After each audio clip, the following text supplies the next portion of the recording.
Hello student, मैं Satyanarayana, faculty physics for IIT JEE mains and advance and NEET at Khushi career institute Behror. Okay, आज हम लोग 12th का एक चैप्टर शुरू करने जा रहे हैं, ज्योमेट्रिकल ऑप्टिक्स। उसको हम लोग रे ऑप्टिक्स भी बोलते हैं, ठीक है ना। तो रे ऑप्टिक्स या ज्योमेट्रिकल ऑप्टिक्स, तो हम लोग स्टार्ट करते हैं, ठीक है। Ray optics, ray optics, ray optics, इसको हम लोग ज्योमेट्रिकल ऑप्टिक्स भी बोलते हैं, ठीक है ना। चलो, तो हम लोग स्टार्ट करते हैं रे ऑप्टिक्स या ज्योमेट्रिकल ऑप्टिक्स, ठीक है ना। चलो, तो देखो इसमें जब हम लोग ये चैप्टर स्टार्ट कर रहे हैं, देखो इसमें एक टर्म आ रहा है जो ऑप्टिक्स। ऑप्टिक्स का मतलब क्या होता है? ऑप्टिक्स, ऑप्टिक्स का मीनिंग क्या है? देखो, optics basically related to light. Optics light से रिलेटेड है। और ऑप्टिक्स का जो मतलब होता है, ऑप्टिक्स का मतलब क्या होता है? Study of light. क्या होता है? ऑप्टिक्स का मतलब स्टडी ऑफ लाइट, ठीक है ना। तो स्टडी ऑफ लाइट और लाइट से रिलेटेड जो भी फेनोमेना होते हैं उनके बारे में जब हम लोग स्टडी करते हैं, ठीक है, तो वही क्या कहलाता है? ऑप्टिक्स, ठीक है। या मैं ऐसे डिफाइन करता हूँ, optics it is a branch of physics in which we study about light and related phenomena, ठीक है। तो क्या है ऑप्टिक्स? क्या है? Study of light, study of light and related phenomena, ठीक है ना, रिलेटेड फेनोमेना, ठीक है। तो ये हो गया ऑप्टिक्स। क्या है? Study of light and related phenomena. अब इसमें देखो हमें पढ़ना है किसके बारे में? लाइट के बारे में पढ़ना है। ऑप्टिक्स में किसके बारे में पढ़ना है? लाइट के बारे में पढ़ना है। अब लाइट क्या है, ठीक है ना। तो ये जो लाइट है, लाइट क्या होती है? लाइट, ठीक है, बेसिकली लाइट इलेक्ट्रोमैग्नेटिक स्पेक्ट्रम, हम लोगों ने पढ़ा होगा 9th-10th क्लास में, इलेक्ट्रोमैग्नेटिक स्पेक्ट्रम। तो लाइट क्या है? इलेक्ट्रोमैग्नेटिक स्पेक्ट्रम का वो वाला भाग है जो हमें दिखाई देता है, ठीक है ना। हमें लाइट की वजह से, हम लोग चारों तरफ जो भी हम लोग देख पाते हैं वो लाइट की वजह से देख पाते हैं, ठीक है, लाइट, ठीक है। तो मतलब the part of electromagnetic spectrum जो हमें दिखाई देता है, विजिबल टू अस, उसको हम लोग क्या बोलते हैं? लाइट, ठीक है, ठीक है ना। तो लाइट, लाइट क्या है? Light the part of electromagnetic spectrum electromagnetic spectrum which is visible to us, which is visible to us, visible to us, ठीक है। तो इलेक्ट्रोमैग्नेटिक स्पेक्ट्रम का वो वाला भाग जो हमें दिखाई देता है उसको हम लोग क्या बोलते हैं? लाइट, ठीक है। अगर मैं इलेक्ट्रोमैग्नेटिक स्पेक्ट्रम की बात करूँ तो इलेक्ट्रोमैग्नेटिक स्पेक्ट्रम का जो पूरा मतलब जो स्पेक्ट्रम होता है उसको अगर मैं एक लाइन पर रिप्रेजेंट करूँ, ठीक है ना, तो हम लोग इलेक्ट्रोमैग्नेटिक स्पेक्ट्रम को अगर लाइन पर रिप्रेजेंट करते हैं in terms of wavelength, increasing wavelength, ठीक है। तो मान लो लेफ्ट टू राइट हम लोग जा रहे हैं और वेवलेंथ इंक्रीज करते हुए, ठीक है। तो सबसे पहले हम लोग इलेक्ट्रोमैग्नेटिक स्पेक्ट्रम का सबसे पहले हम लोग यहाँ पर रिप्रेजेंट करते हैं गामा रेडिएशन या गामा रेज, ठीक है। नेक्स्ट इसके बाद आता है एक्स रेज, एक्स रेज, ठीक है ना। हम लोग वेवलेंथ को बढ़ा रहे हैं और, ठीक है ना, हम वेवलेंथ बढ़ती जा रही है। जैसे हम राइट बढ़ेंगे वैसे जो भी हम लोग रेडिएशन का नाम लिखेंगे, ठीक है ना, इलेक्ट्रोमैग्नेटिक स्पेक्ट्रम का जिस पार्ट का नाम लिखेंगे उसकी वेवलेंथ जैसे जैसे राइट में बढ़ेंगे बढ़ती जाएगी, ठीक है। चलो, तो ये गामा रेज हो गया, एक्स रेज हो गया। एक्स रेज के बाद, ठीक है, एक्स रेज के बाद जो इसमें आता है, एक्स रेज के बाद यूवी रेज, ठीक है ना, ultraviolet, UV rays, ultraviolet radiation, ठीक है। और इसके बाद जो पार्ट आता है जिसके बारे में हम लोग आज डिस्कस करने वाले हैं वो है विजिबल पार्ट, ठीक है ना, विजिबल पार्ट, ठीक है ना। ये विजिबल पार्ट है जो हमें दिखाई देता है, ठीक है ना, विजिबल पार्ट जिससे हम, ठीक है ना, हम जो हमें दिखाई देता है और जिसकी वजह से हम लोग अपने चारों तरफ की जो ऑब्जेक्ट्स हैं उनको देख पाते हैं, ठीक है ना, विजिबल पार्ट, ठीक है। अब देखो विजिबल पार्ट का जो वेवलेंथ होता है उसके बारे में बात करें। विजिबल पार्ट का जो वेवलेंथ होता है वो कितना होता है? ये 4000 एंगस्ट्रॉम से लेकर 4000 एंगस्ट्रॉम से लेकर 7000 एंगस्ट्रॉम तक रहता है। 7000 एंगस्ट्रॉम रहता है, ठीक है ना। अगर मैं इसको नैनोमीटर में रिप्रेजेंट करूँ तो इसको लिख सकते हैं क्या? 400 नैनोमीटर से लेकर 700 नैनोमीटर, ठीक है ना। तो लाइट का जो वेवलेंथ होता है, ठीक है ना, लाइट क्या है? इलेक्ट्रोमैग्नेटिक स्पेक्ट्रम का वो वाला भाग जो हमें दिखाई देता है और इसकी जो वेवलेंथ की रेंज होती है वो कहाँ से कहाँ तक होती है? ये 400 नैनोमीटर से लेकर 700 नैनोमीटर के बीच में होती है, ठीक है, सही है। अब देखो अगर इसको मैं मीटर में कन्वर्ट करूँ, 400 को और 700 को अगर मैं मीटर में कन्वर्ट करूँ तो ये लिख सकते हैं क्या? 4 × 10⁻⁷ मीटर, एंड इसको लिख सकते हैं क्या? 7 × 10⁻⁷ मीटर, ठीक है ना। अब देखो 10⁻⁷ मीटर ये बहुत ही छोटा नंबर है, मतलब 10⁻⁷ का जो ऑर्डर आ रहा है ये बहुत छोटा नंबर आ रहा है, ठीक है ना। तो हम लोग जनरली अपने चारों तरफ जो चीज़ें देखते हैं, जितने भी ऑब्जेक्ट वगैरह देखते हैं अपने चारों तरफ, उनका साइज 10⁻⁷ बहुत छोटा है, मतलब नैनोमीटर में साइज नहीं रहता, ठीक है ना, काफ़ी ज़्यादा होता है। तो नैनोमीटर काफ़ी छोटा नंबर हो गया, ठीक है ना। मतलब 10⁻⁷ मीटर जो है ना वो बहुत छोटा नंबर है, ठीक है। मतलब ये है कि जो लाइट है ना, लाइट की जो वेवलेंथ होती है वो काफ़ी कम रहती है, ठीक है। अब लाइट की वेवलेंथ काफ़ी कम है तो इससे क्या लेना देना है, ठीक है ना। चलो इसको डिस्कस करते हैं अभी। तो उससे पहले मैं नेक्स्ट और रेडिएशन इससे ऊपर जो नेक्स्ट वेवलेंथ है तो उसको लिख देता हूँ, ठीक है। तो विजुअल पार्ट के ऊपर जो वेवलेंथ आती है, ठीक है ना, वो होता है इंफ्रारेड, IR, ठीक है ना, IR इंफ्रारेड रेज, ठीक है ना, इंफ्रारेड रेडिएशन, ठीक है, IR। एंड देन ठीक है उसके बाद होता है माइक्रोवेव, ठीक है, माइक्रोवेव। एंड इसके बाद लास्ट, ठीक है ना, रेडियो वेव। अब देखो हमें ये सब चीज़ें अभी तो डिस्कस नहीं करनी है। एक इलेक्ट्रोमैग्नेटिक, ठीक है ना, वेव एक चैप्टर आता है 12th में, ठीक है ना, जो लास्ट में हम लोग पढ़ते हैं, उसमें ये सारे रेडिएशन के बारे में पढ़ते हैं। गामा रेस कैसे बनते हैं, ठीक है ना, एक्स रेस कैसे बनते हैं, यूवी रेस कैसे बनते हैं, ठीक है ना, इनका एप्लीकेशन क्या है, इन सब चीज़ों को हम लोग एक चैप्टर अलग से इलेक्ट्रोमैग्नेटिक स्पेक्ट्रम, इलेक्ट्रोमैग्नेटिक वेव उसमें पढ़ेंगे, ठीक है। अभी हम लोग सिर्फ और सिर्फ किसके बारे में पढ़ने वाले हैं, विजिबल पार्ट, इलेक्ट्रोमैग्नेटिक स्पेक्ट्रम का जो विजिबल पार्ट जो हमें दिखाई देता है उसके बारे में पढ़ने वाले हैं, मतलब इसको क्या बोलते हैं, लाइट, ठीक है। तो हम लोग लाइट के बारे में आज पढ़ने वाले हैं, लाइट, ठीक है, समझ पा रहे हैं, ओके। चलो आगे बढ़ते हैं, ठीक है ना। तो ये तो हमें समझ आ रहा है, कोई दिक्कत नहीं है, चलो ठीक है। तो हम लोग विजुअल पार्ट के बारे में पढ़ने वाले हैं, ठीक है।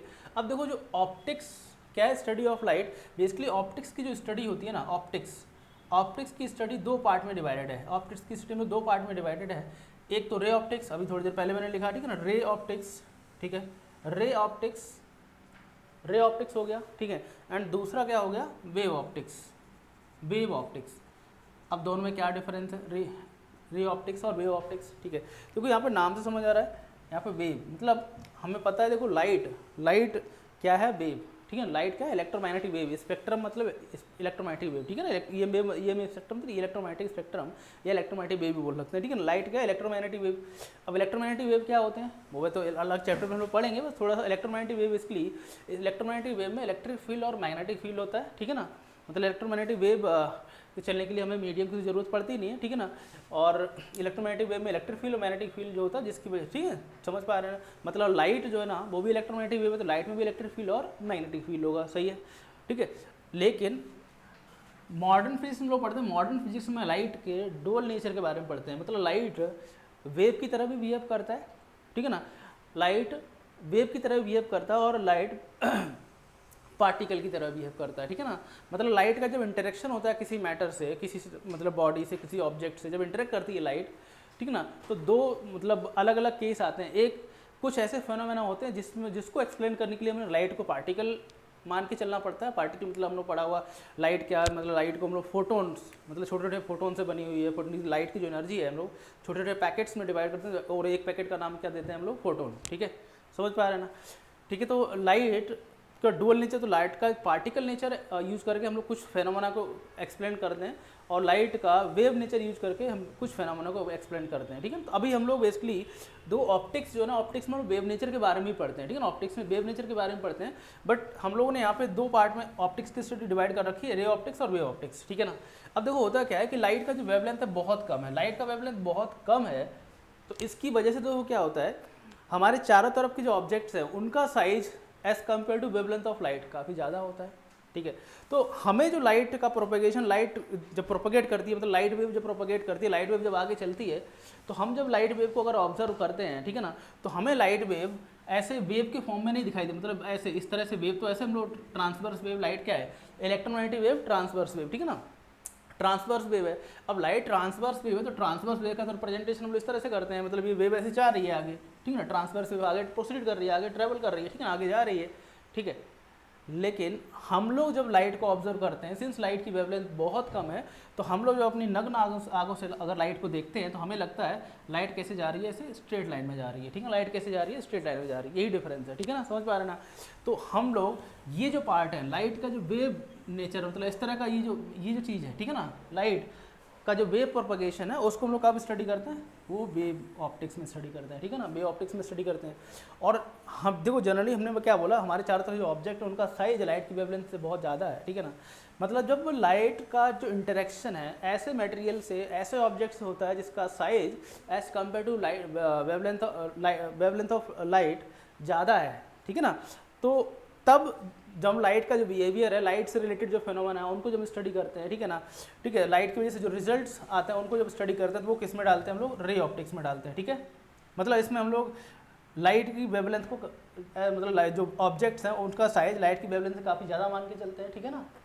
और जब कुछ ऐसे ऑब्जेक्ट से लाइट का इंटरेक्शन होता है जिनका size comparable to wavelength of light हो जाता है, ठीक है ना, समझ पा रहे हैं ना। मतलब अभी ये साइड तो बहुत छोटा है, ठीक है, मतलब ऐसे समझो ब्लेड हम लोग ब्लेड जो ब्लेड होता है उसका थिकनेस बहुत कम होता है, ठीक है ना, ब्लेड का थिकनेस बहुत कम होता है, ठीक है, ठीक है, तो वैसे नैनोमीटर तो वो भी नहीं होता, बट अगर हम लोग कोई ऐसे ऑब्जेक्ट देख पाएँ जिनका साइज बहुत कम हो, कोई ऐसी मतलब कोई ऐसा होल बना पाएँ जिसका साइज़ बहुत कम हो, कोई ऐसी ओपनिंग बना पाएँ जिसका साइज़ बहुत कम हो, कोई ऐसा कॉर्नर बना पाएँ जिसका साइज़ बहुत कम हो, ठीक है ना, तो कोई ऐसे ऑब्जेक्ट बना पाएँ जिसका साइज़ बहुत कम हो। इन डेट केस क्या होता है कि अगर when light interact with the object whose size is comparable to wavelength of light, तब जो लाइट से की वजह से जो लाइट का जो बिहेवियर होता है, ठीक है ना, लाइट की वजह से जो फिनोमेना बनते हैं उनको हम लोग किस में डालते हैं, वेव ऑप्टिक्स में डालते हैं, ठीक है। तो वेव ऑप्टिक्स में हम लोग ऐसे ऑब्जेक्ट से लाइट का इंटरेक्शन देखेंगे जिसमें जिन ऑब्जेक्ट का साइज लाइट की वेवलेंथ से कंपेरेबल होता है, ठीक है ना, समझ पा रहे हैं ना। तो हम लोग जो क्या क्या फिनोमेना है इसमें स्टडी करते हैं। रे ऑप्टिक्स में हम लोग पढ़ेंगे क्या, रिफ्लेक्शन, ठीक है, इसमें हम लोग पढ़ेंगे रिफ्लेक्शन और रिफ्रैक्शन, ठीक है ना, इसमें रिफ्लेक्शन और रिफ्रैक्शन हम लोग पढ़ेंगे, ठीक है, समझ पा रहे हैं ना। और जब हम लोग वेव ऑप्टिक्स पढ़ेंगे, वेव ऑप्टिक्स, तो वेव ऑप्टिक्स में हम लोग क्या पढ़ेंगे, वेव ऑप्टिक्स में हम लोग पढ़ेंगे इंटरफेरेंस, ठीक है, डिफ्रैक्शन एंड पोलराइजेशन, ठीक है ना, डिफ्रैक्शन एंड पोलराइजेशन, समझ पा रहे हैं ना। तो ये चीज़ें हम लोग पढ़ेंगे वेव ऑप्टिक्स में। वेव ऑप्टिक्स जब ऑलमोस्ट 12th जब खत्म होने वाला होता है तो लास्ट में हम लोग वेव ऑप्टिक्स पढ़ते हैं, और रे ऑप्टिक्स हम लोग शुरुआत में ही पढ़ लेते हैं, ठीक है। रे ऑप्टिक्स ऑलमोस्ट ज़्यादातर जगह पे हम लोग पहले ही पढ़ाया जाता है। रे ऑप्टिक्स सबसे पहला ही चैप्टर, वैसे तो इलेक्ट्रोस्टैटिक्स सबसे पहला चैप्टर होता है एनसीईआरटी के हिसाब से, सीबीएसई के हिसाब से, बट हम लोग शुरुआत में, क्योंकि ये चैप्टर थोड़ा सा अच्छा लगता है, तो हम लोग रे ऑप्टिक्स ही पहले पढ़ लेते हैं, ठीक है, रे ऑप्टिक्स। तो और ये एक तरह से हम लोग मान के चलते हैं पहला ही चैप्टर है हमारा, 12th का पहला चैप्टर है रे ऑप्टिक्स, ठीक है। तो रे ऑप्टिक्स हम लोग आज पढ़ने वाले हैं, ठीक है, वे ऑप्टिक्स हम लोग बाद में पढ़ेंगे, समझ पा रहे हैं। इसमें तो यहाँ तक तो कोई दिक्कत नहीं है। चलो आगे बढ़ते हैं, ठीक है, ठीक है। तो हम लोग आज आगे पढ़ेंगे क्या, सिर्फ रे ऑप्टिक्स, वे ऑप्टिक्स अब बाद का पार्ट हो गया, ठीक है, बाद में स्टडी करेंगे वे ऑप्टिक्स को। तो अभी हम लोग डिटेल में स्टडी करते हैं रे ऑप्टिक्स को, ठीक है ना, रे ऑप्टिक्स को, ठीक है, रे ऑप्टिक्स, ठीक है, रे ऑप्टिक्स। अब देखो रे ऑप्टिक्स क्या है। अब देखो इसमें रे का मतलब क्या होता है, मैंने अभी थोड़ी देर पहले बोला कि जनरली जो ऑब्जेक्ट का साइज होता है वो, ठीक है ना, लाइट की वेवलेंथ के रिस्पेक्ट में काफ़ी ज़्यादा होता है। तो लाइट का जब इंटरेक्शन होता है मैटर, तो हम लोग लाइट का जो प्रोपगेशन देखता है ऐसा लगता है लाइट कैसे जा रहा है, सीधा लाइन में जा रहा है, सीधा लाइन मतलब स्ट्रेट लाइन पाथ में जा रहा है, ठीक है ना। तो उस स्ट्रेट लाइन पाथ को हम लोग क्या बोल देते हैं, रे, ठीक है ना। तो इन रे ऑप्टिक्स, ठीक है ना, इन रे ऑप्टिक्स हम लोग क्या मान के चलते हैं कि इन रे ऑप्टिक्स वी कंसीडर, ठीक है ना, we consider light to be moving, ठीक है, light to be moving in straight line path, moving in straight line path, okay. तो स्ट्रेट लाइन पाथ, ठीक है ना, और उस स्ट्रेट लाइन पाथ को हम लोग क्या बोल देते हैं, जो पाथ बनता है, ठीक है ना, जिस पाथ के अलोंग लाइट ट्रेवल करती है, ठीक है ना, तो उस पाथ को हम लोग क्या बोलते हैं, रे, ठीक है ना, उस पाथ को हम लोग क्या बोल देते हैं, रे, समझ पा रहे हैं ना। तो रे क्या है, ठीक है, रे सिंपली क्या है, तो रे जिस पाथ के अलोंग लाइट ट्रेवल करती है उस पाथ को हम लोग क्या बोल देते हैं, रे, ठीक है ना। अब लाइट कहीं ना कहीं किसी सोर्स से स्टार्ट होगा, जैसे मान लो ये लाइट का सोर्स है, कोई बल्ब हो सकता है, ठीक है ना, ट्यूबलाइट, बल्ब, ठीक है, ऐसे ये लाइट का सोर्स है। अब यहाँ से लाइट निकलेगी तो लाइट किस फॉर्म में, ऐसे रे की फॉर्म में ऐसे जा रही है आगे, रे की फॉर्म में, ठीक है ना, इस तरह से लाइट ऐसे रे की फॉर्म में आगे जा रही है, समझ पा रहे हैं, ठीक है। तो ये एक रे हो गया, ये दूसरा रे हो गया, ये अलग तीसरा रे हो गया, ठीक है। ऐसे बहुत सारी रेस, मतलब बहुत सारे पाथ बनेंगे जिसके लोग लाइट ट्रैवल कर रही है, ठीक है। तो रे ऑप्टिक्स में लाइट को लोग ऐसे मान के लाइट सीधा स्ट्रेट लाइन में जा रहा है, ठीक है ना, और उस स्ट्रेट लाइन पाथ को हम लोग क्या बोलते हैं, रे, ठीक है। अब देखो एक चीज़ और है कि मैंने अभी थोड़ी पहले रे ऑप्टिक्स को ज्योमेट्रिकल ऑप्टिक्स भी लिखा है। अब ज्योमेट्रिकल ऑप्टिक्स मैंने क्यों लिखा, ज्योमेट्रिकल ऑप्टिक्स क्यों लिखा, ठीक है ना। देखो होता क्या है कि लाइट के मतलब रे ऑप्टिक्स में जब हम आगे कुछ फेनोमेना को एक्सप्लेन करेंगे, ठीक है ना, उनका मैथमेटिकल एक्सप्लेनेशन जब हम लोग करेंगे तो हम लोग देखेंगे कि ज़्यादातर प्रॉब्लम्स को सॉल्व करते टाइम, ज़्यादातर प्रूफ बनाते टाइम, ठीक है ना, मतलब ज़्यादातर जो फेनोमेना उनको एक्सप्लेन करते टाइम हम लोग ज्योमेट्री का बहुत ज़्यादा यूज़ करते हैं, ठीक है ना। तो ज्योमेट्री का बहुत ज़्यादा यूज़ करने की वजह से, ठीक है ना, हम लोग रे ऑप्टिक्स को ज्योमेट्रिकल ऑप्टिक्स बोल देते हैं। समझ पा रहे हैं ना। ज्योमेट्री हमने पढ़ी होगी 9th क्लास 10th क्लास में हमने ज्योमेट्री पढ़ी होगी, सिमिलर ट्रायंगल होते हैं, ठीक है ना, कॉन्ग्रुएंट ट्रायंगल होते हैं, इन सब चीज़ों का ठीक हम लोग बहुत ज़्यादा यहाँ पे यूज़ करेंगे, एंगल्स का ये काफ़ी ज़्यादा यूज़ करेंगे, ठीक है ना, पैरेलल लाइंस वगैरह का, ठीक है, समझ पा रहे हैं। तो इसलिए हम लोग ज्योमेट्रिकल रे ऑप्टिक्स को ज्योमेट्रिकल ऑप्टिक्स भी बोल देते हैं, समझ पा रहे हैं ना, ठीक है। चलो आगे बढ़ते हैं। तो अभी हम लोगों ने रे क्या होता है, रे को डिफाइन करा, ठीक है। अब देखो कभी भी आइसोलेटेड किसी भी सोर्स से ऐसा नहीं होता कि किसी कोई एक सोर्स हो और उससे अकेली एक बीम निकले, ऐसा मतलब अकेली एक रे निकले, अकेला आइसोलेटेड रे डज नॉट एग्जिस्ट, ठीक है ना, अकेली एक रे हमें कभी नहीं मिलती है, ठीक है। जब भी रे आएगा तो एक बंच ऑफ रेज आएगा, मतलब कई सारे बंडल ऑफ रेज कहीं से आएंगे, चाहे किसी भी सोर्स से जब रेज निकलेंगे, मतलब लाइट जब निकलेगी तो लाइट बनेगी, ठीक है, लाइट निकलेगी तो लाइट बंच ऑफ रेज के फॉर्म में निकलेगी, बंच ऑफ रेज मतलब बंडल ऑफ रेज, कई सारी रेज एक साथ ट्रैवल करेंगी, ठीक है ना। हम आइसोलेटेड रे को कभी नहीं, हमें कभी आइसोलेटेड रे अकेली रे नहीं मिलेगी, ठीक है ना। तो हम लोग क्या बोल रहे हैं, आइसोलेटेड रे डज नॉट एग्जिस्ट ऐसे बोल सकते हैं, ठीक है ना। तो रे, अब रे के बाद हम लोग आगे पढ़ते हैं बीम, ठीक है ना। बीम, बीम क्या होता है, बीम देखो सबने पढ़ा होगा, बीम, बीम सिंपली क्या है, अगर कई सारी रेज को मिला दिया जाए तो जो हमें बंडल मिलेगा उसको हम लोग क्या बोलते हैं, ठीक है ना, उसको हम लोग क्या बोलते हैं, बीम, ठीक है। तो बीम सिंपली क्या है, बीम, बीम क्या है, ठीक है ना, बंच ऑफ रेज या बंडल ऑफ रेज, ठीक है ना, बंच ऑफ रेज, ठीक है ना, बंच ऑफ रेज, और हम लोग बोल सकते हैं क्या, बंडल ऑफ रेज, ठीक है ना, बंच ऑफ रेज और बंडल ऑफ रेज को हम लोग क्या बोल देते हैं, बीम, ठीक है ना, समझ पा रहे हैं, ठीक है। आगे बढ़ते हैं। अब देखो बीम हम लोग जब हम लोग आगे क्वेश्चन सॉल्व करेंगे तो बीम हम लोग तीन तरह की बीम देखेंगे, तीन तरह की बीम, कौन कौन सी बीम, एक तो होता है पैरेलल बीम, ठीक है, पैरेलल बीम, ठीक है ना, parallel beam, and then next one converging beam, converging beam, ठीक है ना, एंड थर्ड वन, ठीक है, डाइवर्जिंग बीम,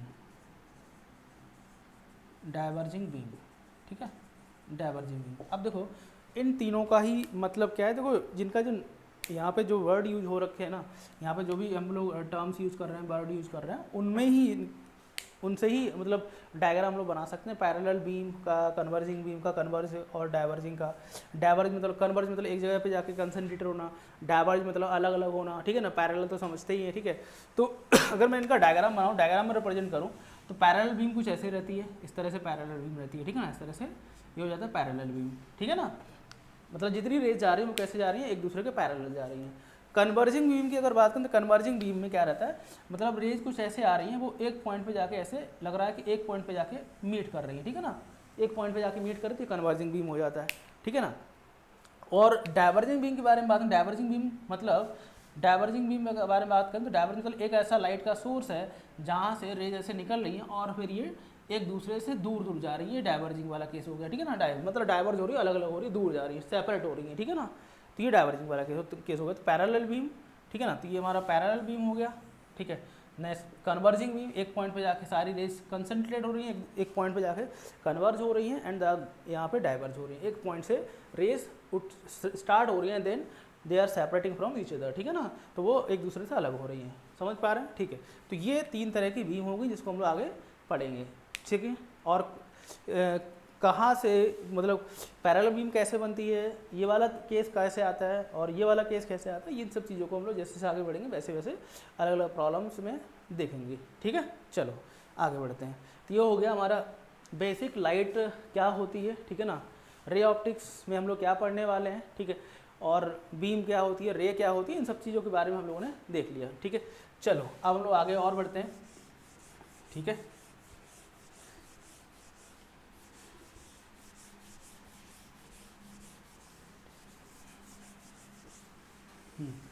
तो देखो हम लोगों ने अभी देखा कि रे ऑप्टिक्स में हम लोग किसके बारे में पढ़ेंगे, रिफ्लेक्शन और रिफ्रैक्शन के बारे में पढ़ेंगे, ठीक है ना, किसके बारे में, रिफ्लेक्शन और रिफ्रैक्शन के बारे में, ठीक है।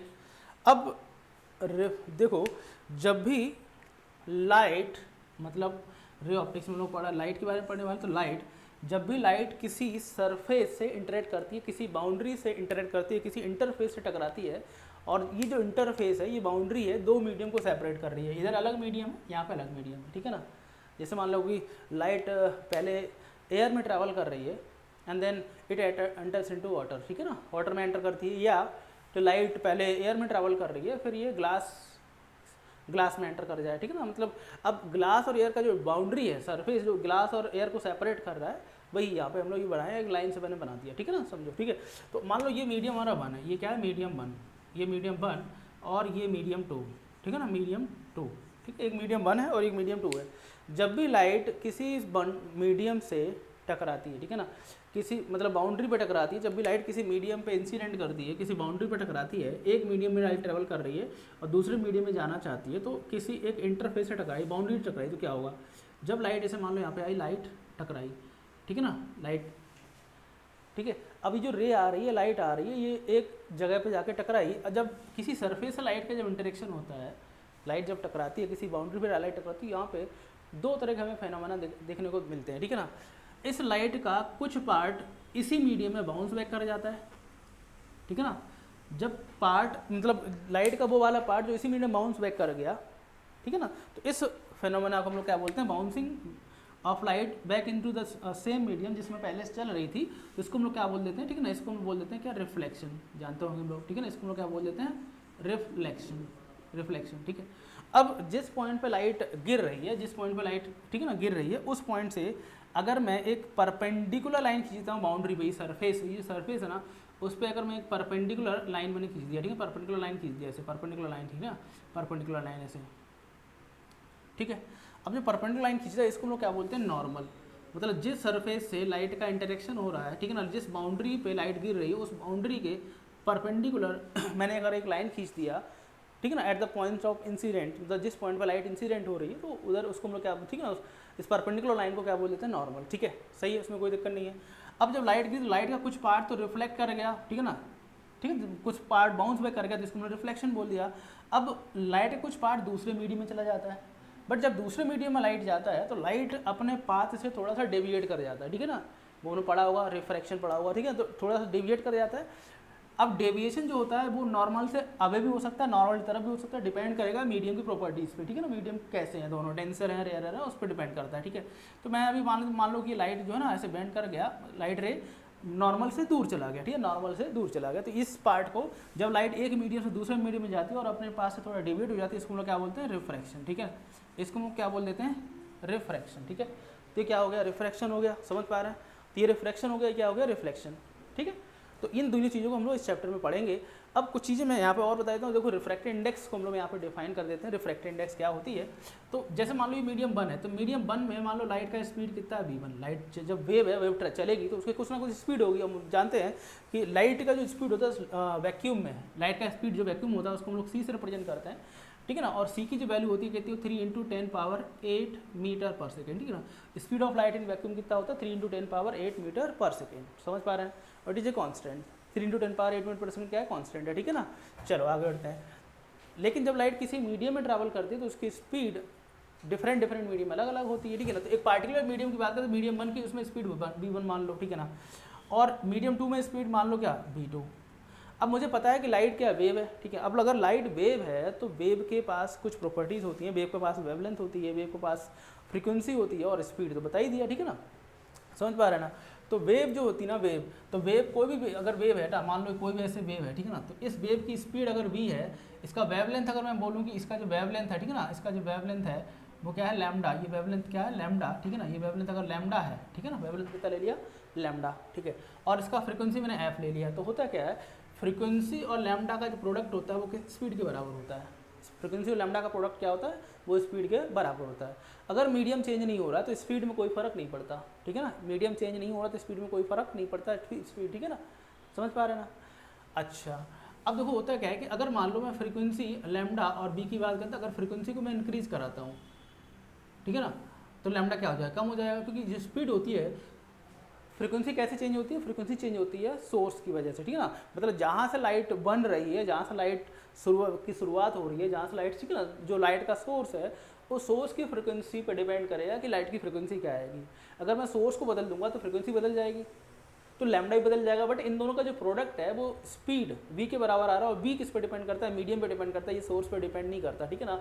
मतलब एक पार्टिकुलर मीडियम के लिए v क्या हो गया, फिक्स हो गया। तो अगर फ्रिक्वेंसी चेंज होगा तो लैम्डा v चेंज हो जाएगा, बट इन दोनों का प्रोडक्ट किसके बराबर रहेगा, v के बराबर रहेगा। समझ पा रहे हैं ना। लेकिन अगर मीडियम बदल जाएगा, जिस मीडियम में लाइट चल रही है वो मीडियम ही अगर चेंज कर दिया तो स्पीड बदलेगी, क्योंकि स्पीड ऑफ लाइट किस पे डिपेंड करता है, मीडियम पे डिपेंड करता है। समझ पा रहे हैं। चलो आगे बढ़ते हैं, ठीक है। तो मान लो कि जो पहला मीडियम है, पहले मीडियम में लाइट का स्पीड कितना है v1, और लाइट का जो वेवलेंथ है उसको मैंने λ1 बोल दिया, और फ्रीक्वेंसी मान लेते हैं f1 बोल दिया, ठीक है ना। अब सेकेंड मीडियम में अगर बात करें, सेकेंड मीडियम में लाइट का जो वेवलेंथ है उसको मैंने λ2 बोल दिया, स्पीड तो पहले ही v2 हो गया, ठीक है ना। एंड मान लेते फ्रीक्वेंसी कितना हो गया f2, ठीक है ना। अब देखो होता क्या है कि जो मैंने थोड़ी देर पहले बताया कि जो फ्रीक्वेंसी ऑफ लाइट है ना, फ्रीक्वेंसी ऑफ लाइट, लाइट का जो फ्रीक्वेंसी है या वेव की जो फ्रीक्वेंसी है ये किस पे डिपेंड करती है, सोर्स पे। अगर सोर्स बदल जाएगा तो फ्रीक्वेंसी बदल जाएगी, लेकिन अगर मैं सोर्स को फिक्स कर दिया तो फ्रीक्वेंसी में कोई चेंज नहीं आएगा। समझ पा रहे हैं ना। लेकिन अगर लाइट एक मीडियम से दूसरे मीडियम में जाएगा तो मुझे पता है स्पीड में चेंज आ जाएगा, मतलब जो v है ना बदल जाएगा। अगर v बदल जाएगा मुझे पता है f और लैम्डा का प्रोडक्ट v के बराबर है। अगर सोर्स चेंज नहीं हो रहा, same light travels in first medium and then it travels in second medium, तो फर्स्ट मीडियम की अगर बात करें तो फर्स्ट मीडियम में जो फ्रीक्वेंसी रहेगा भाई सेकेंड मीडियम फ्रीक्वेंसी रहेगा, क्योंकि सेम सोर्स से लाइट आ रही है। तो सोर्स अगर नहीं बदलेगा तो इसका मतलब फ्रीक्वेंसी में कोई चेंज नहीं आएगा, ठीक है ना। तो फ्रीक्वेंसी सेम रहेगा, लेकिन मुझे पता है कि स्पीड बदल गई, एक मीडियम से दूसरे मीडियम में जाने में स्पीड में चेंज आ गया। अगर स्पीड चेंज कर जाएगा तो इसका मतलब लैम्डा भी चेंज कर जाएगा, इसका मतलब दोनों में लैम्डा डिफरेंट होगा, बट दोनों में जो फ्रीक्वेंसी है ना वो सेम रहेगा। मतलब यहाँ पे अगर बात करें तो F2 जो है ना, ठीक है ना, ये किसके बराबर आएगा, F2 F1 के बराबर आएगा, ठीक है, F2 F1 के बराबर आएगा। इसमें मुझे लगता है कोई दिक्कत नहीं होनी चाहिए, ठीक है ना। चलो फिर आगे बढ़ते हैं, ठीक है ना। अब मैं यहाँ पे डिफाइन करता हूँ रिफ्रैक्टिव इंडेक्स, ठीक है, रिफ्रैक्टिव इंडेक्स, ठीक है, रिफ्रैक्टिव इंडेक्स, रिफ्रैक्टिव इंडेक्स, ठीक है। रिफ्रैक्टिव इंडेक्स हमने बेसिक डेफिनेशन पढ़ी होगी रिफ्रैक्टिव इंडेक्स की। तो रिफ्रैक्टिव इंडेक्स को हम लोग एन से रिप्रेजेंट करते हैं, ठीक है ना। एन से कुछ जगह म्यू से रिप्रेजेंट करते हैं, कुछ जगह एन से रिप्रेजेंट करते हैं। मैं एन से रिप्रेजेंट कर दिया रिफ्रैक्टिव इंडेक्स को, ठीक है ना। तो रिफ्रैक्टिव इंडेक्स एन को हम लोग कैसे डिफाइन करते हैं, रिफ्रैक्टिव इंडेक्स किसी पार्टिकुलर मीडियम की जो रिफ्रैक्टिव इंडेक्स हम लोग ऐसे डिफाइन करते हैं, ठीक है। Speed of light in vacuum, speed of light in vacuum,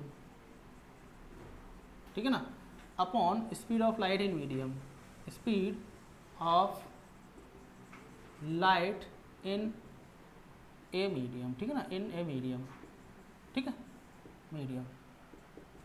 मतलब ये है कि जिस मीडियम में हम लोग जिस मीडियम की रिफ्रैक्टिव इंडेक्स निकालना चाह रहे हैं, ठीक है ना, तो वही, ठीक है ना, वो कैसे निकालेंगे, refractive index speed of light in vacuum upon speed of light in medium, ठीक है।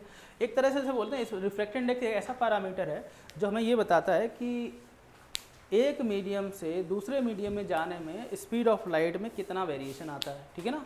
अब मुझे पता है देखो speed of light in vacuum वो तो फिक्स है, तो इसको लिख सकते हैं क्या, c/v, इसको लिख सकते हैं क्या, c/v, c क्या है, फिक्स नंबर 3 × 10⁸, ठीक है ना।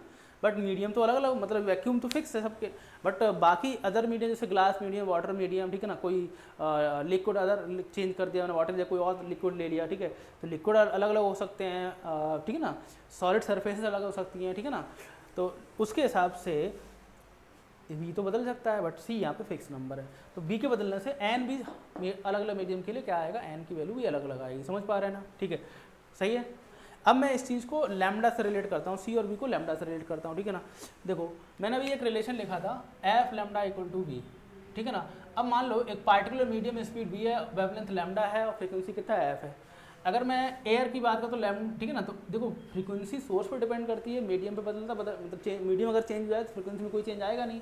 तो अगर मान लो हमारा जो सोर्स है लाइट का वो वैक्यूम में रखा हुआ है, ठीक है ना, वैक्यूम में, जैसे सन से हमारे पास लाइट आ रही है, तो सन से बहुत दूर है, सन से जब लाइट ट्रेवल करके आती है बीच में वैक्यूम से होते हुए आती है, ठीक है ना। तो वैक्यूम में जो फ्रीक्वेंसी है वो f, ठीक है ना। अब f और f फ्रीक्वेंसी तो चेंज होने वाली नहीं मीडियम की चेंज होने से, ठीक है ना।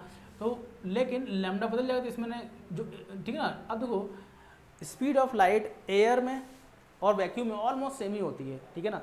स्पीड लाइट एयर और वैक्यूम में ऑलमोस्ट सेम होती है, तो इसलिए हम लोग तो वेवलेंथ की बात करते हैं, तो वेवलेंथ इन वैक्यूम और is almost same as wavelength in air, तो हम लोग यहाँ पर लिख दिया क्या, लैम्डा एयर, ठीक है ना। f × लैम्डा एयर = कितना हो जाएगा, ये speed of light in vacuum. समझ पा रहे हैं ना। तो इसका मतलब मैं यहाँ पे इसको लिख सकता हूँ क्या, ये हो जाएगा, देखो ये ठीक है, F into lambda air upon, ठीक है ना, अपॉन में क्या हो जाएगा, ठीक है, n equal to f into lambda in medium, ठीक है, एक पार्टिकुलर मीडियम के लिए, जिस मीडियम में हम लोग रिफ्रैक्टिव इंडेक्स डिफाइन यहाँ पे हम लोग बोल सकते हैं मीडियम, ठीक है ना, ये जिस मीडियम के लोग रिफ्रैक्टिव इंडेक्स हम लोग डिफाइन करना चाह रहे हैं, तो ये एन इक्वल टू कितना हो जाएगा ये, ठीक है ना, यहाँ से देख सकते हैं ये lambda of air upon lambda of medium, ठीक है ना, lambda of air upon lambda of medium, जैसे हम लोग रिफ्रैक्टिव इंडेक्स हम लोग डिफाइन कर सकते हैं, समझ पा रहे हैं ना, यहाँ तक कोई दिक्कत नहीं है। अब देखो जब लाइट एक मीडियम से दूसरे मीडियम जाती है, मुझे पता है कि फ्रीक्वेंसी सेम रहेगा, स्पीड बदल जाएगा, लैम्डा बदल जाएगा, इसका मतलब जब लाइट रिफ्लेक्ट हुआ तो रिफ्लेक्टेड लाइट का स्पीड तो वही रहेगा, मीडियम चेंज नहीं हुआ, फ्रीक्वेंसी वही रहेगा, वेवलेंथ वही रहेगा, लेकिन मीडियम बदलने से यहाँ पे फ्रीक्वेंसी वही रहेगी क्योंकि सोर्स पे डिपेंड करती है, बट स्पीड बदल गया और लैम्डा बदल गया, समझ पा रहे हैं ना, लैम्डा बदल गया, ठीक है, समझ पा रहे हैं। तो ये रिफ्रैक्टिव इंडेक्स के बारे में बता दिया। अगर मैं n1 लिखूंगा यहाँ पे n1, तो n1 अगर मैं फर्स्ट मीडियम की रिफ्रैक्टिव इंडेक्स डिफाइन करूँगा n1, तो n1 में क्या लिखूंगा n1, ठीक है ना, n1 क्या हो जाएगा c अपॉन b1, ठीक है ना, c अपॉन b1 या लैम्डा, ठीक है ना, एयर अपॉन लैम्डा 1, ठीक है, ऐसे लिख सकते हैं इसको, ठीक है ना, ऐसे। और अगर मैं n2 लिखूंगा n2, तो n2 सेकेंड मीडियम में जो रिफ्रैक्टिव इंडेक्स रहेगा n2 कितना हो जाएगा c upon b2 and this is equal to lambda air upon lambda 2, समझ पा रहे हैं, लैम्डा एयर अपॉन लैम्डा 2, इस तरह से हम लोग रिफ्रैक्टिव इंडेक्स डिफाइन कर सकते हैं, समझ पा रहे हैं, यहाँ तक कोई दिक्कत नहीं है, ठीक है। चलो, तो ये रिफ्रैक्टिव इंडेक्स के बारे में हो गया, रिफ्रैक्टिव इंडेक्स कैसे हम लोग डिफाइन करते हैं, ठीक है। और जब लाइट एक बाउंड्री पर गिरती है तो कुछ पार्ट इसका रिफ्लेक्ट कर जाता है, कुछ पार्ट रिफ्लेक्ट कर जाता है, रिफ्रैक्ट, ठीक है। अब कितना पार्ट रिफ्लेक्ट करेगा, कितना पार्ट रिफ्रैक्ट करेगा, वो डिपेंड करता है कि जिस सरफेस पे लाइट गिर रही है, ठीक है, जिस बाउंड्री पे लाइट गिर रही है उसकी प्रॉपर्टीज़ क्या है, ठीक है। अगर मान लो ये जो सरफेस है इसको मैंने क्या करा, इसको सिल्वर्ड कर दिया, एक साइड को सिल्वर्ड कर दिया, दूसरी तरफ से तो लाइट यहाँ पे इंसिडेंट हो रही है, गिर रही है, बट दूसरी, ठीक है ना, तो एक तरफ मैंने इसको क्या कर दिया, सिल्वर्ड कर दिया, ठीक है ना, सिल्वरिंग कर दी, ठीक है ना, पॉलिश कर दिया इसको। तो होता क्या है कि अगर ऐसा केस रहेगा तो उस केस में ज़्यादा से ज़्यादा क्या होता है, रिफ्लेक्शन होता है, ठीक है ना, ज़्यादा से ज़्यादा लाइट कैसे रिफ्लेक्ट कर जाएगा, मतलब अगर मान लो 100% लाइट आ रही है तो 100% में 90 to 95% लाइट रिफ्लेक्ट कर जाएगी, समझ पा रहे हैं। तो मोस्ट ऑफ टाइम अब पहला जो पार्ट है हम लोग स्टडी का, मतलब ज्योमेट्रिकल ऑप्टिक्स में, रे ऑप्टिक्स में जो पहला पार्ट जो स्टडी करेंगे वो रिफ्लेक्शन वाला स्टडी करेंगे। तो रिफ्लेक्शन वाले केस में हम लोग ज़्यादा टाइम जो हम लोग सरफेस बनाएंगे, जिस बाउंड्री बनाएंगे उसकी दूसरी साइड को सिल्वर्ड कर देंगे। सिल्वर्ड करने से हमारा फायदा ये होगा कि जो लाइट है, जितना अगर 100% लाइट आ रहा है उसका मोस्ट पार्ट जो है ना रिफ्लेक्ट कर जाएगा और रिफ्रैक्शन वाला पार्ट ऑलमोस्ट नेग्लिजिबल रहेगा, ठीक है ना, ठीक है। तो हम लोग इतना मतलब ये जो स्मूथ, ये जो सिल्वरनेस है इसकी, जो जब सिल्वर्ड करेंगे तो सिल्वर्ड कर इतना अच्छी तरह से ऐसा मटेरियल हम लोग यूज़ करेंगे जिससे रिफ्लेक्शन का जो अमाउंट है ज़्यादा से ज़्यादा रहे, ठीक है। चलो, तो पहला पार्ट हमारा स्टडी का क्या है, रिफ्लेक्शन, एंड देन हम लोग मूव करेंगे रिफ्रैक्शन पे। तो पहले हम लोग क्या करते हैं, स्टडी करते हैं रिफ्रैक्शन, ठीक है, सॉरी, पहले हम लोग स्टडी करते हैं reflection and then will move to refraction, ठीक है। चलो आगे बढ़ते हैं, तो ये सब लिख लो, ठीक है।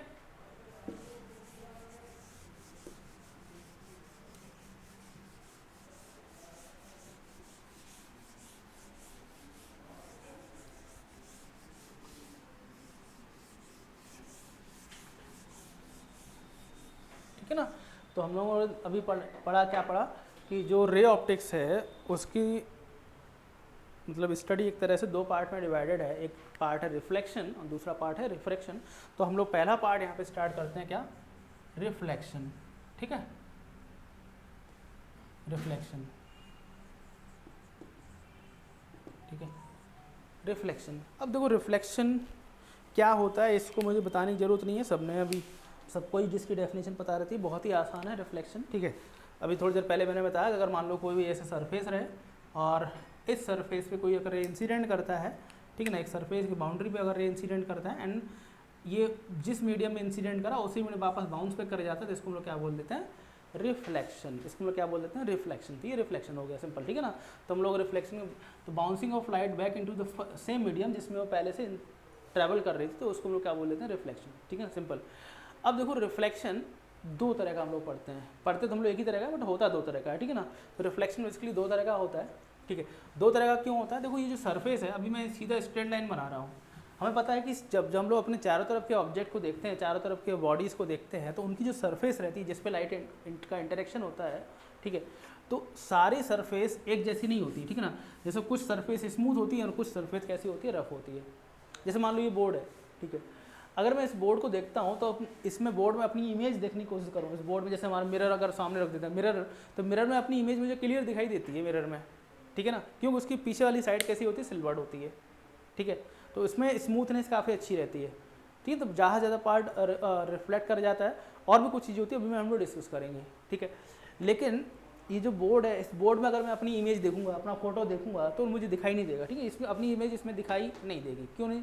अगर मान लो कोई टेबल है, टेबल के ऊपर ऐसे ऑब्जर्व करो तो अपनी इमेज दिखाई नहीं देगी, समझ पा रहे ना। अगर टाइल्स, घर में अगर टाइल्स लगी हुई है, टाइल्स में अगर अपन ऐसे देखेंगे तो मुझे अपनी इमेज दिखाई देती है, बट ब्लड इमेज मतलब परफेक्ट इमेज दिखाई नहीं देती है, ठीक है ना। तो ऐसा क्यों होता है? देखो होता क्या, बेसिकली रिफ्लेक्शन दो तरह का होता है। एक होता है, ठीक है ना, एक इस, ठीक है ना, ये एक रेगुलर रिफ्लेक्शन होता है, regular reflection, and second one होता है क्या, डिफ्यूज रिफ्लेक्शन, डिफ्यूज रिफ्लेक्शन, ठीक है। दो तरह का रिफ्लेक्शन होता है, एक रेगुलर रिफ्लेक्शन होता है और एक डिफ्यूज रिफ्लेक्शन होता है। अब रेगुलर रिफ्लेक्शन का मतलब क्या है और डिफ्यूज रिफ्लेक्शन का मतलब क्या है, ठीक है।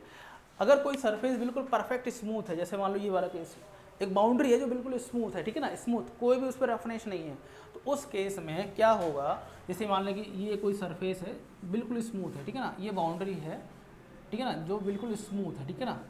अब इस पे एक पैरेलल बीम आ रही है, ठीक है, पैरेलल बीम इंसिडेंट करी इसमें, ठीक है, पैरेलल बीम इंसिडेंट करी ऐसे रे, पैरेलल बीम ऐसे आ रही है, पैरेलल बीम, ठीक है ना, इस तरह से ये पैरेलल बीम आ गई, ठीक है ना, पैरेलल बीम। अब क्या होगा, जब ये, ठीक है, सिंस सरफेस कैसी स्मूथ है, ठीक है ना, तो जब ये रिफ्लेक्ट करेगी, मतलब जब लाइट इंसिडेंट होने के बाद जब रिफ्लेक्ट करेगी, तो सारी रेस एक ही तरफ जाएंगी, सारा रिफ्लेक्ट करने के बाद, मतलब पैरेलल बीम अगर इंसिडेंट हो रही है तो बाद में पैरेलल बीम मिलेगी, रिफ्लेक्शन के बाद भी मुझे पैरेलल बीम ही मिलेगी। तो ये क्या होता है, रेगुलर रिफ्लेक्शन होता है, ठीक है ना।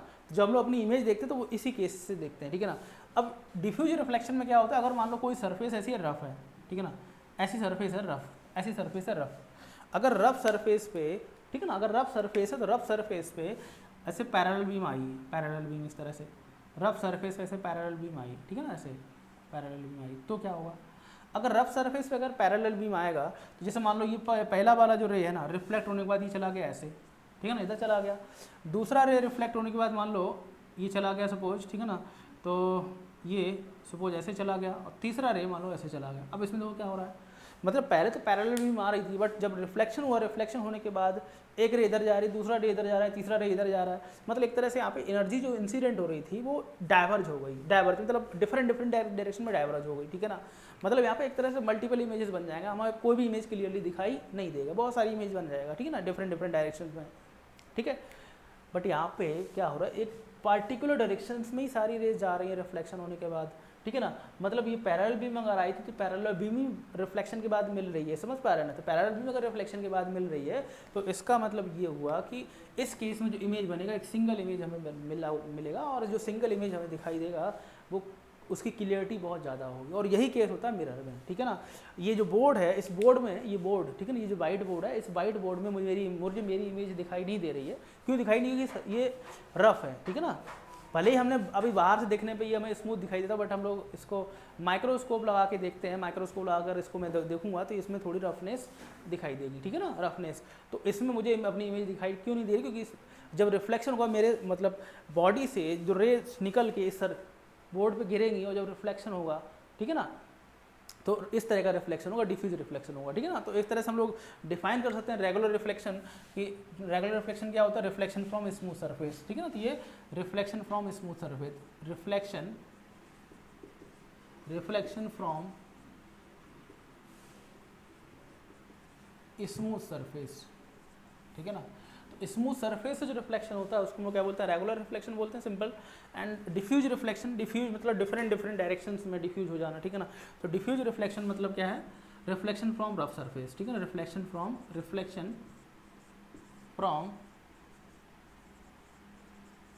रफ सरफेस, ठीक है ना, डिफ्लेक्शन फ्रॉम रफ सरफेस, समझ पा रहे हैं ना। तो ये हो गया दो तरह का रिफ्लेक्शन, बट हमें हमारे सिलेबस में बस यही है, ठीक है ना, इसके बारे में मुझे पढ़ना है, ठीक है ना, ये पढ़ना है मुझे, इसके बारे में हमें नहीं पढ़ना है, ठीक है। तो हमें क्या पढ़ना है, रेगुलर रिफ्लेक्शन पढ़ना है, ठीक है। यहाँ तक क्लियर है, यहाँ ठीक है। चलो थोड़ा सा और पढ़ते हैं हम लोग। ये हो गया रिफ्लेक्शन क्या होता है, रिफ्लेक्शन कितने टाइप का होता है, ठीक है ना, हम लोग कितने तरह का रिफ्लेक्शन ऑब्जर्व करते हैं, ठीक है। तो हमें उनमें से एक ही रिफ्लेक्शन पढ़ना है जिसको हम लोग क्या बोलते हैं, रेगुलर रिफ्लेक्शन, ठीक है, रेगुलर रिफ्लेक्शन, ठीक है। चलो आगे बढ़ते हैं। तो अब देखो हमने रिफ्लेक्शन क्या होता है इस तो पढ़ लिया, अब रिफ्लेक्शन से रिलेटेड जो क्वेश्चंस हैं उसको कैसे सॉल्व करेंगे, या रिफ्लेक्शन की वजह से जो इमेजेस बनती हैं, ठीक है ना, उसको हम लोग बुक में उसका उनसे रिलेटेड डायग्राम कैसे बनाएंगे। तो उसके लिए हम लोग कुछ लॉज का यूज़ करते हैं जिसको हम लोग क्या बोलते हैं, लॉज ऑफ रिफ्लेक्शन, ठीक है। तो आगे बढ़ते हैं, हम लोग आगे डिस्कस करते हैं laws of reflection, laws of reflection, ठीक है, लॉज ऑफ रिफ्लेक्शन, ठीक है। अब लॉज ऑफ रिफ्लेक्शन हमें क्या बताते हैं, लॉज ऑफ रिफ्लेक्शन होते क्या हैं, ठीक है। तो देखो लॉज ऑफ रिफ्लेक्शन, बढ़ते हैं आगे, लॉज ऑफ रिफ्लेक्शन। देखो लॉज ऑफ रिफ्लेक्शन क्या होते हैं, लॉज ऑफ रिफ्लेक्शन देखो हमने पढ़ा, जैसे मान लो ये कोई प्लेन सरफेस है, इसकी एक साइड को सिल्वर्ड कर दिया, ठीक है ना, एक साइड को सिल्वर्ड कर दिया ताकि जो लाइट इंसिडेंट करे उसका ज़्यादा से ज़्यादा पार्ट, ठीक है ना, most part of light which is incident on a surface it is get reflected, ठीक है ना। चलो जैसे मान लो यहाँ पे एक लाइट रे आया, ऐसे इंसिडेंट करा, इंसिडेंट करने के बाद ये, ठीक है ना, तो जो लाइट इंसिडेंट करता है, अभी तो हम लोग एक रे का यूज़ करें, जो रे यहाँ पे इंसिडेंट करा इसको हम लोग इंसिडेंट रे बोलते हैं, सिंपल नाम से आ जाता है इंसिडेंट रे। ये क्या हो जाता है, इंसिडेंट रे हो जाता है। इंसिडेंट रे को मैंने आई से रिप्रेजेंट कर दिया, किससे रिप्रेजेंट कर दिया, आई से, ठीक है। इसको मैंने आई से रिप्रेजेंट कर दिया, एंड देन द पॉइंट जहाँ पे लाइट इंसिडेंट कर रहा है, जिस पॉइंट पे जो सरफेस है, जिस पॉइंट, ठीक है ना, उस सरफेस के जिस पॉइंट पे लाइट इंसिडेंट कर रहा है उस पॉइंट पे मैंने क्या करा, एक परपेंडिकुलर बना लिया, ठीक है ना, यहाँ से एक परपेंडिकुलर बना लिया मैंने, ठीक है ना, परपेंडिकुलर ऐसे, ठीक है, ऐसे इस परपेंडिकुलर लाइन को तो हमने थोड़ी देर पहले, इसको हम क्या बोलते हैं, नॉर्मल बोलते हैं, इसको क्या बोलते हैं, नॉर्मल, ठीक है ना, नॉर्मल को मैंने एन से रिप्रेजेंट कर दिया। एंड जब ये लाइट रिफ्लेक्ट करेगा तो रिफ्लेक्ट करने के बाद ये कुछ ऐसे जाएगा, ठीक है ना, ये रिफ्लेक्ट कर गया। अब जब जो रिफ्लेक्टेड पार्ट है, रिफ्लेक्टेड जो लाइट है, ठीक है ना, रिफ्लेक्टेड जो रे है, ठीक है, तो ये रिफ्लेक्टेड, इसको हमने आर से रिप्रेजेंट कर दिया। अब इंसिडेंट रे और नॉर्मल के बीच का जो एंगल होता है इसको क्या बोलते हैं, एंगल ऑफ इंसिडेंट, इसको हम लोग आई से रिप्रेजेंट करते हैं, क्या बोलते हैं इसको, एंगल ऑफ इंसिडेंस, ठीक है ना, क्या बोलते हैं इसको, एंगल ऑफ इंसिडेंस, ठीक है ना। और दूसरा ये हो जाएगा angle of refraction, R. Reflected ray और इंसिडेंट के बीच का जो एंगल है, सॉरी, रिफ्लेक्टेड रे और नॉर्मल के बीच का जो एंगल है उसको हमने आर से रिप्रेजेंट कर दिया, और इंसिडेंट रे और नॉर्मल के बीच का जो एंगल है उसको हमने आई से रिप्रेजेंट कर दिया, ठीक है, समझ पा रहे हैं, इसमें कोई दिक्कत नहीं है, ठीक है। चलो आगे बढ़ते हैं। तो देखो ये हम लोगों ने देखा है यहाँ पे कि एक हमारे पास एंगल आई है और एक एंगल आर है, और यहाँ पे एक इंसिडेंट रे और रिफ्लेक्टेड रे, और साथ ही साथ हमने एक नॉर्मल बना लिया। तो लॉज ऑफ रिफ्लेक्शन क्या होते हैं, ये पहला जो लॉ होता है, लॉ ऑफ रिफ्लेक्शन पहला जो लॉ होता है, पहला लॉ क्या बताता है, पहला लॉ, फर्स्ट लॉ क्या बताता है कि एंगल जो आई है ना, एंगल आई वो किसके बराबर होता है, एंगल आर के बराबर होता है, ठीक है ना, एंगल आई किसके बराबर होता है, एंगल आर के बराबर होता है, ठीक है ना, समझ पाए ना, सिंपल बहुत। तो जब भी हम लोग आगे क्वेश्चन सॉल्व करेंगे तो सॉल्व करते टाइम हम लोग इस रिजल्ट का यूज़ करेंगे, ये वाला रिलेशन का यूज़ करेंगे, ठीक है ना। मतलब अगर मुझे इंसिडेंट रे पता है और मुझे पता करना हो रिफ्लेक्टेड रे का डायरेक्शन, रिफ्लेक्टेड रे का डायरेक्शन क्या हुआ, रिफ्लेक्टेड रे किस तरफ जाएगा, तो उसके लिए हम लोग इस लॉ का यूज़ करेंगे। तो एंगल ऑफ इंसिडेंट जो होता है ना, एंगल ऑफ रिफ्लेक्शन के बराबर होता है, ठीक है ना, समझ पा रहे हैं। चलो आगे बढ़ते हैं। इसके बाद जो सेकेंड लॉ होता है, सेकेंड लॉ क्या बताता है, सेकेंड लॉ ये बताता है कि देखो इंसिडेंट रे, रिफ्लेक्टेड रे और जो नॉर्मल होता है ना, ये तीनों एक ही प्लेन में लाई कर, जैसे ये मान लो बोर्ड है हमारा, एक प्लेन हो गया, ठीक है ना, बोर्ड क्या हो गया, एक प्लेन हो गया। तो अगर इंसिडेंट रे बोर्ड के प्लेन में है तो रिफ्लेक्टेड रे और नॉर्मल भी उसी प्लेन में लाई करेंगे, सिंगल प्लेन में। तो ऑल थ्री रे, मतलब ये ऐसे लाइन बोलते हैं, incident ray, reflected ray and normal, all three line same plane, ठीक है ना। तो हम लोग क्या बोल सकते हैं, incident ray normal and reflected ray, ठीक है ना, रिफ्लेक्टेड रे, ठीक है, लाई इन सेम प्लेन, ठीक है। तो इंसिडेंट रे, नॉर्मल और रिफ्लेक्टेड रे वो किसी एक ही प्लेन में लाई करते हैं, ठीक है, सेम प्लेन में लाई करते हैं, ठीक है, समझ पा रहे हैं, इसमें कोई दिक्कत नहीं है, ठीक है। अब देखो इसी चीज़ को ये जो हमने बोला इंसिडेंट रे, नॉर्मल और रिफ्लेक्टेड रे एक ही प्लेन में लाई करते हैं, ठीक है ना। इसी चीज़ को रिप्रेजेंट करने का एक मैथमेटिकल तरीका है। मैथमेटिकली इस चीज़ को हम लोग रिप्रेजेंट कर सकते हैं वेक्टर के फॉर्म में। कैसे? तो होता क्या है कि अगर मान लो मैंने इंसिडेंट रे के अलोंग एक वेक्टर ले लिया, क्या, आई वेक्टर, ठीक है। नॉर्मल के अलोंग एक वेक्टर मान लिया, क्या, एन वेक्टर। इस नॉर्मल चाहे ऊपर डायरेक्शन ले सकते हैं चाहे नीचे डायरेक्शन लेते हैं। मुझे पता है वेक्टर में दो चीज़ें होती हैं, क्या, एक तो डायरेक्शन होता है और एक मैग्नीट्यूड होता है, ठीक है ना। तो यहाँ पे मैंने एक आई वेक्टर मान लिया अलोंग इंसिडेंट रे, एक आर वेक्टर मान लिया अलोंग रिफ्लेक्टेड रे, एंड एक एन वेक्टर मान लिया नॉर्मल के अलोंग, चाहे डायरेक्शन ऊपर ले लो चाहे नीचे ले लो, ठीक है, कोई दिक्कत नहीं है। अब होता क्या, अगर मान लो इन दोनों वेक्टर में से किसी, मतलब ये तीन जो वेक्टर हमने बनाए इनमें से किसी दो का क्रॉस प्रोडक्ट निकालो, ठीक है ना। क्रॉस प्रोडक्ट वेक्टर प्रोडक्ट जानते होंगे। तो हम लोग किसी दो का क्रॉस प्रोडक्ट निकाला, जैसे मान लो इंसिडेंट रे का और रिफ्लेक्टेड रे के अलोंग जो वेक्टर माना, इन दोनों का मैंने क्या करा, क्रॉस प्रोडक्ट कर दिया, क्रॉस प्रोडक्ट।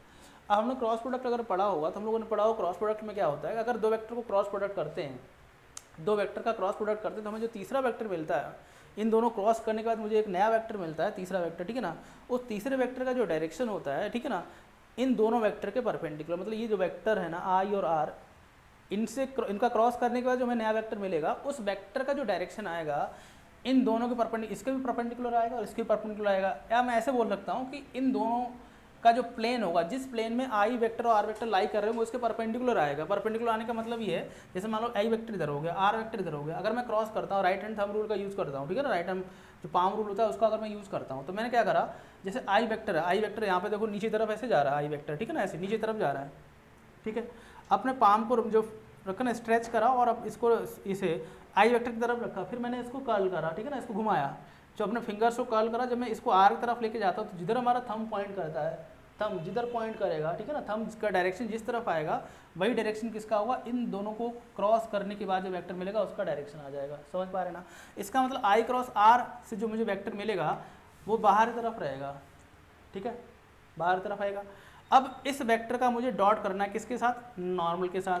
अब हम लोग देख सकते हैं इन दोनों के बीच का जो एंगल आ रहा है, देख सकते हैं, ठीक है ना, ये इस तरह से आ रहा है, मतलब ये, ठीक है, आई क्रॉस आर वेक्टर बाहर तरफ आ गया, ये नॉर्मल वेक्टर हो गया। इन दोनों के बीच का जो एंगल आ रहा है वो कितना आ रहा है, 90 आ रहा है। अगर ये एंगल 90 डिग्री है तो अगर दो वेक्टर जो कि परपेंडिकुलर रहते हैं उनका अगर डॉट प्रोडक्ट करते हैं, वो डॉट प्रोडक्ट कितना आता है, 0 आता है। समझ पा रहे हैं ना, तो इसमें कोई दिक्कत नहीं है, ये पढ़ा होगा हमने वेक्टर में, ठीक है। तो आई क्रॉस आर का मैंने डॉट करा नॉर्मल के साथ, ये कितना आएगा, 0 आएगा, ठीक है। ऐसा मैं इसमें मैंने आई का क्रॉस आर के साथ करा, ऐसे कोई दो वेक्टर ले सकते हैं, चाहे आई क्रॉस एन करो उसका डॉट कर दो आर से, क्योंकि तीनों एक ही प्लेन है, तो आई क्रॉस एन का डॉट करेंगे आर से, तब भी क्या आंसर मिलेगा, हमें 0 मिलेगा। समझ पा रहे हैं ना। तो ये हो गया लॉज ऑफ रिफ्लेक्शन, ठीक है ना, ये पहला लॉ हो गया और दूसरा लॉ हो गया। समझ पा रहे हैं, ठीक है, इसमें कोई दिक्कत नहीं। एक चीज़ और है, देखो इसमें होता क्या है कि जो मैंने अभी यहाँ पे सरफेस बनाई है, ये सरफेस, ये प्लेन सरफेस बनाई है, मतलब हमने जो रिफ्लेक्शन लिया है, लाइट जो रिफ्लेक्ट कर रही है, इंसिडेंट करी फिर रिफ्लेक्ट करी, प्लेन सरफेस से रिफ्लेक्ट करी। बट हमारे चारों तरफ जो चीज़ें होती हैं सब प्लेन तो होती नहीं है, कुछ कर्व भी होती हैं, ठीक है ना, ठीक है। तो हम लोग आगे पढ़ेंगे भी, कॉनकेव मिरर पढ़ेंगे, कॉन्वेक्स मिरर पढ़ेंगे, वो कर्व होता है, ठीक है ना। तो कर्व सरफेस से भी रिफ्लेक्शन होता है। जैसे मान लो ये ऐसा कोई सरफेस ले लिया, ठीक है ना, और इसके एक साइड को मैंने क्या करा, सिल्वर्ड कर दिया, ठीक है ना, ऐसा सिल्वर्ड कर दिया। अब यहाँ पे भी लाइट इंसिडेंट करेगा, अगर यहाँ पे लाइट इंसिडेंट करेगा तो मुझे जब लाइट जो रे इंसिडेंट करा उसके बाद जब रिफ्लेक्ट करेगा तो रिफ्लेक्टेड रे का डायरेक्शन क्या होगा। तो रिफ्लेक्टेड रे का डायरेक्शन बनाने के लिए, रिफ्लेक्टेड रे को बनाने के लिए हम लोग ये लॉ का यूज़ कर सकते हैं, ठीक है ना। तो ये लॉ सिर्फ और सिर्फ प्लेन के लिए वैलिड नहीं है, ठीक है ना, ये कर्व सरफेस के लिए वैलिड है, ठीक है ना। चाहे वो स्फेरिकल सरफेस हो, चाहे पैराबोलिक सरफेस हो, चाहे एलिप्टिकल सरफेस हो, किसी भी तरह की सरफेस हो, सबके लिए वैलिड है, ठीक है। चलो, तो देखो इसमें क्या है ना कि जब मैं इसमें रिफ्लेक्टेड रे बनाऊंगा तो रिफ्लेक्टेड रे कैसे बनाऊंगा। तो रिफ्लेक्टेड रे मैंने बोला, मतलब मैंने थोड़ी देर पहले लॉज ऑफ रिफ्लेक्शन बताया कि लॉज ऑफ रिफ्लेक्शन एंगल आई और एंगल आर बराबर होते हैं, बट एंगल आई किससे बनता है, एंगल आई इंसिडेंट रे और नॉर्मल के बीच का बनता है। यहाँ पे नॉर्मल कैसे बनाया जाए, तो कोई इस पॉइंट पर नॉर्मल बनाने के लिए हम लोग क्या करेंगे, एक टेंजेंट बना दिया। सपोज मैंने यहाँ पे एक ऐसे, जिस पॉइंट पर लाइट इंसिडेंट कर रहा है, ठीक है ना, उधर पे सर जिस सरफेस पे इंसिडेंट कर रहा है और जिस पॉइंट पे, ठीक है ना, सरफेस के उधर मैंने एक टेंजेंट बना दिया ऐसे टेंजेंट, और इस टेंजेंट एक तरह से प्लेन सरफेस बन गया, प्लेन जैसा बन गया, और इसके परपेंडिकुलर मैंने एक ऐसे नॉर्मल बना दिया, हमारा नॉर्मल बन जाएगा। अब ये जो एंगल आएगा हमें पता है ये एंगल क्या हो जाएगा, एंगल आई, उसके हिसाब से अब मुझे पता है कि एंगल आई एंगल आर बराबर होता है। तो जो रिफ्लेक्टेड रे है उसको मैं ऐसे ड्रॉ करूँगा सच दैट जो मुझे रिफ्लेक्टेड एंगल ऑफ रिफ्लेक्शन बोलो आई के बराबर हो जाए, ठीक है। तो ये हमारा ये वाला एंगल आर हो जाएगा, ठीक है। तो जो लॉज ऑफ रिफ्लेक्शन होते हैं वो ठीक है ना, वो plane surface as well as curve surface दोनों के लिए वैलिड होते हैं। यहाँ तक कोई दिक्कत नहीं है, मुझे ऐसा लगता है, ठीक है ना, ये सब समझ आ गया होगा, ठीक है। अब लॉज ऑफ रिफ्लेक्शन पे कुछ प्रॉब्लम्स हम लोग नेक्स्ट क्लास में करेंगे, ठीक है, बहुत बढ़िया बढ़िया प्रॉब्लम करेंगे इससे, ठीक है ना, ठीक है। तो एंगल ऑफ डेविएशन क्या होता है उसके बारे में हम लोग नेक्स्ट क्लास में जानेंगे, ठीक है। तो मुझे लगता है कि आज तक जो भी हमने पढ़ा है, मतलब अभी तक जो भी हमने पढ़ा है आज, ठीक है, वो सब कुछ समझ आ गया होगा। एक बार रिवाइज कर लेना पूरा, ठीक है, ठीक है ना। चलो फिर हम लोग इस क्लास को यहीं पे आज एंड करते हैं, ठीक है ना। Thank you.